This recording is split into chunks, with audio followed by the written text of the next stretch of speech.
బాసులందరూ ఇన్ఛార్జ్లే అట. పెద్ద ఆసుపత్రుల్లో కింది స్థాయి సిబ్బంది పైన నిఘా లేదట.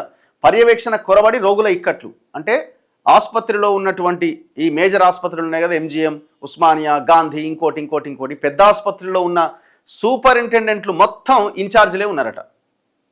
నీలోఫర్ దగ్గర నుంచి అన్ని మొత్తం, అంటే పూర్తి స్థాయి బాధ్యతల్లో ఉన్నటువంటి వాళ్ళు ఎవరు లేరు. ఈ ఇన్ఛార్జ్లకు అప్పగించడం వల్ల ఏమవుతుంది, కింది స్థాయి వాళ్ళ మీద నిఘా తగ్గుతుంది. సో ఇప్పుడు సమస్య అదే అట. సమస్య అదేనా, అదొకటేనా సమస్య? బడ్జెట్ ఏది? ఇప్పుడు ఎంత ఇన్ఛార్జ్ ఉన్నా, ఎంత పర్మనెంట్ బాస్ ఉన్నా, పూర్తి స్థాయి బాధ్యతల్లో ఉన్న బాస్ ఉన్నా, సూపరింటెండెంట్ ఉన్నా, అక్కడ పైసలే లేవు కదండి. వైద్యం మీద మీరు పెడుతున్న బడ్జెట్ జస్ట్ 4%. పైసలు లేకుండా ఎంత పెద్ద బాస్ వస్తే, ఎంత చిత్తశుద్ధితో పనిచేసే వ్యక్తి వచ్చినా ఏం చేయగలుగుతాడు అక్కడ? వరంగల్ ఎంజిఎం ఆసుపత్రిలో తాజాగా 2 చిన్నారులకు ఒకే ఆక్సిజన్ సిలిండర్ పెట్టి పరీక్షలకు పంపడం, అది లీక్ అవ్వడం సంచలనంగా మారింది. ఎంజిఎం ఆసుపత్రిలో ఒక వీడియో బయటకు వచ్చింది కదా, పిల్లల్ని, పసిపిల్లలు ఇట్లా చేతులు పట్టుకొని తీసుకుపోతుంటారు, ఒకటే సిలిండర్ ఇద్దరికి పెడతారు.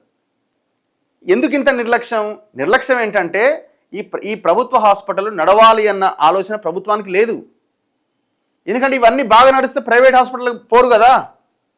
ఈ ప్రైవేట్ హాస్పిటల్ ఎవరివి? లీడర్లై.